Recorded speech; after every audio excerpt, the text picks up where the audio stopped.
Because we're a sanctuary for horses, we often get a lot of donations of tack and equipment and different things. We have tack sales, and we use some of the equipment. We have this plethora of bits that have come to us. There's an assortment here that we've kept and will sell.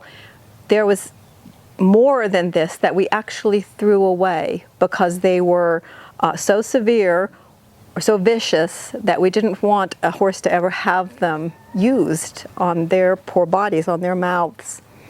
Bits are used in the horse's mouth, and they can be severe or mild according to the rider's hands. An educated hand can use a bit with a bit of severity to it, but we don't see the point. We like to ride horses in bitless bridles, and sometimes we have a horse whose lifetime of a bit in its mouth feels better to him or her. So we will use the bit. We will use what makes the horse comfortable. As you can see, the variety is astonishing, and this is just a small sample.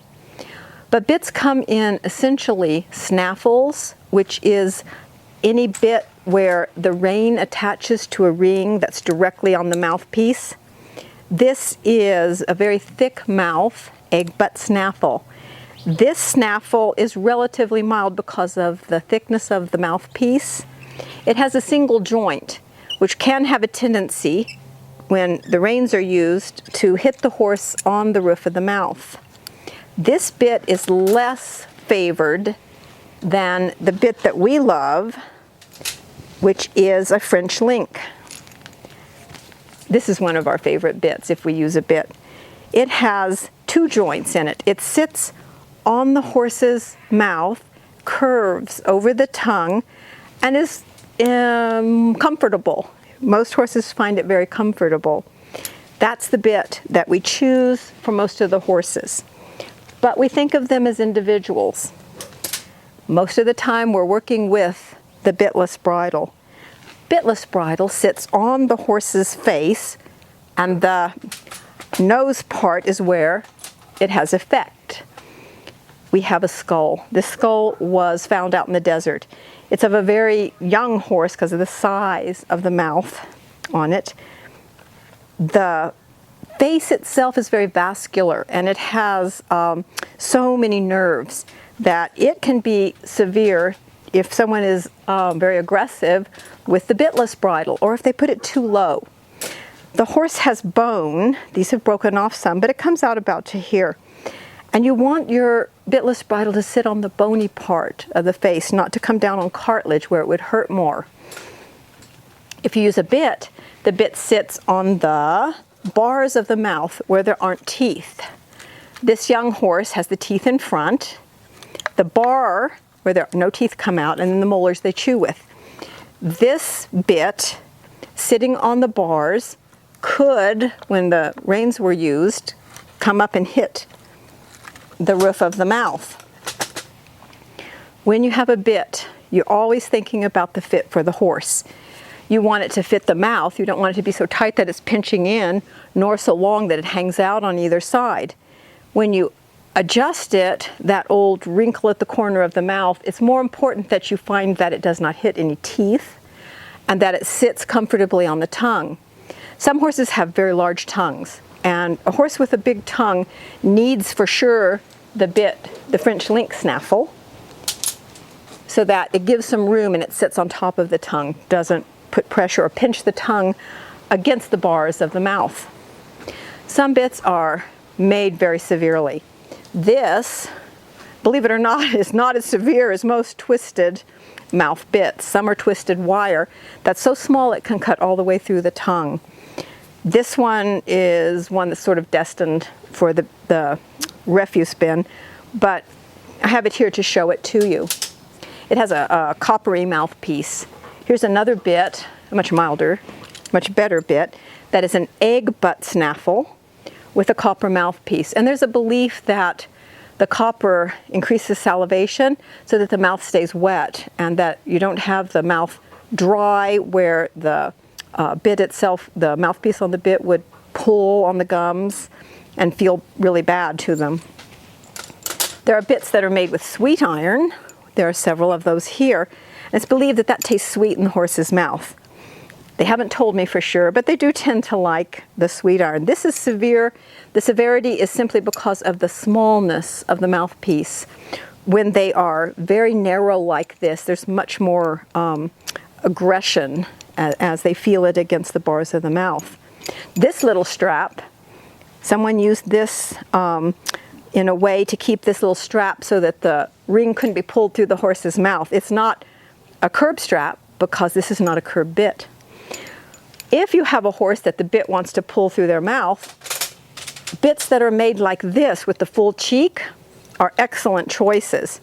This has the keepers attached to it so we don't lose them. If we use this bit, we would put it on the bridle and use the keepers to hold it against the cheek piece. This bit is kind of a thin mouthpiece in my opinion as well, but it's not as severe as some of these others. Here's a hollow mouth bit. This bit is so light. The mouthpiece is hollow and quite large.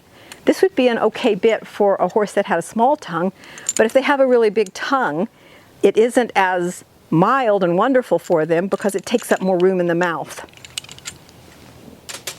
Bits that have a shank, where the rein is attached to a long elongated piece. The rein is down here, the bridle attached here. This is a curb or a weigh mouth. And this is a part of a double bridle. Actually, two bits are in the horse's mouth at the same time. This is old dressage equipment from my old days, which we don't do these things anymore. But this shank creates a lot of torque. You have the ability to put much more pressure on the horse's mouth with this leverage. This is a curb bit because of the shank, not because of the mouthpiece.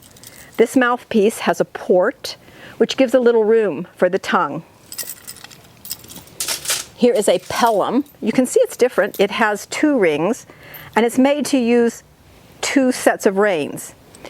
It's like you would look like you were riding with a double bridle, a full bridle, but you only have one mouthpiece. Here's the port to give some room for the tongue. There's a bizarre bit over here.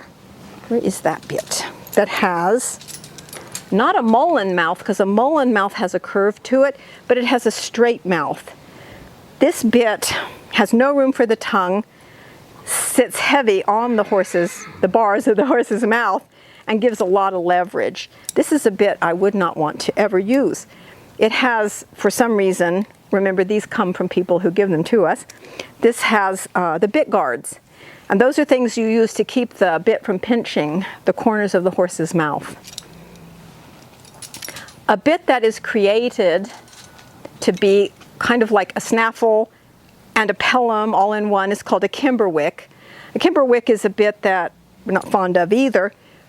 It's not a snaffle, it's a kimberwick. And even though it has this jointed mouth, as does this bit, has a jointed mouth, because it has the shanks, it's a curb. It has leverage, and that will always mean that it's a curb bit.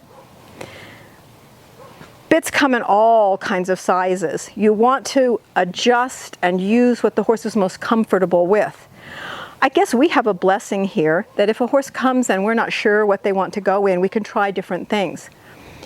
It's a matter of making the horse comfortable so that your signals come through, rather than having the kind of power, like brakes and steering, to force the horse into submission. When you're having trouble with a horse, whatever your equipment is, rather than stepping into something more severe to try to have more power, you should go to something milder because you can explain better. If you're jumping a horse and the horse is having trouble at 2.5 foot, at 2 foot 6 inches, lower the jumps to 2 foot, help the horse understand, and then raise them again later. Same sort of principle with the equipment that you use. Gadgets can come into play, and a lot of people use them, draw reins and martingales and things, to try to hold the horse where they want that horse to be. It just sets up a power struggle. And truly, any time you are telling the horse that he's wrong, he's wrong, he's wrong, he's going to have an attitude where he doesn't want to help. He can't figure out what to do. If you're using equipment that helps you tell the horse, you're correct, I'm not going to hurt you, he will give more than he ever would have by being forced. An unusual bit we have here is, it's a key bit, it's a mouthing bit. And this is one that's put into young horses' mouths so they can salivate and play with and get to supposedly like the bit. And I don't even know where this one came from. But a key bit is a strange thing because it sort of teaches a horse to play with his mouth a lot. And it wouldn't be something that we would choose. Excuse me. This looks kind of innocuous if you just look at it. But this is a triangle bit. The mouthpiece comes to a point. So when it's in this horse's mouth, and that triangle part, that peak of it is against the bars, it creates pain. So this bit is designed to create pain. There's something even worse than this. It's called a knife edge, and you can imagine what that is. The way that we address things with a horse will determine how much he is able to give, how much he is able to understand, how much he can be a partner to us. And what we want to do is dance with and enjoy life and give them pleasure. Some of these bits, perfectly legitimate and things that we would use. Some of them are going into the bin after we do this video, because there's no reason to brutalize a horse. He's bigger than we are. We're never going to overpower him. The only way that we can do something that way is to create pain. And pain is never something that creates a willing partner. And we're not going to do that. This demonstration is about the way we want horses to be handled and the way we love them through everything, every part of their life. The horses we have in sanctuary, a lot of them have seen brutality.